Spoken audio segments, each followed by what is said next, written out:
Assalamualaikum warahmatullahi wabarakatuh.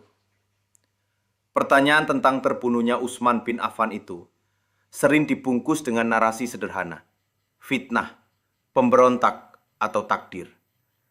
Tapi kalau kita mau jujur dan terbuka, ceritanya jauh lebih kompleks.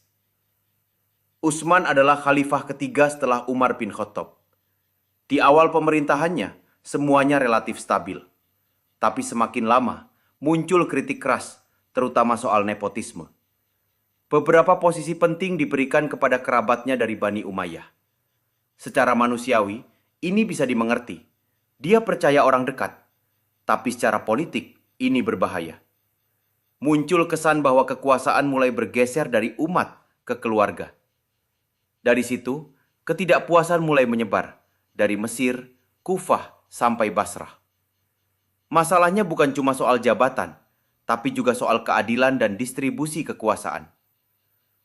Dan ketika kritik tidak ditangani dengan tegas atau transparan, kepercayaan publik runtuh. Akhirnya, sekelompok pemberontak datang ke Madinah. Rumah Utsman dikepung. Dan disinilah tragisnya. Utsman memilih tidak melawan. Dia menolak menggunakan kekerasan terhadap sesama muslim. Bahkan untuk menyelamatkan dirinya sendiri. Hingga akhirnya, beliau terbunuh saat sedang membaca Al-Quran. Peristiwa ini bukan sekadar pembunuhan.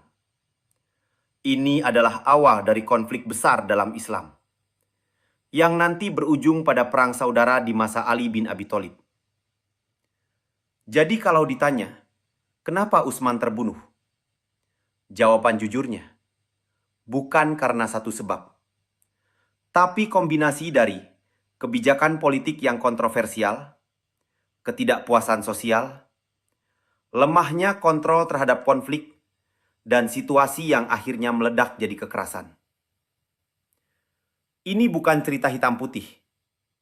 Ini cerita tentang bagaimana kekuasaan, bahkan di tangan orang soleh sekalipun, tetap bisa berujung tragedi kalau tidak dikelola dengan hati-hati. Wassalamualaikum warahmatullahi wabarakatuh.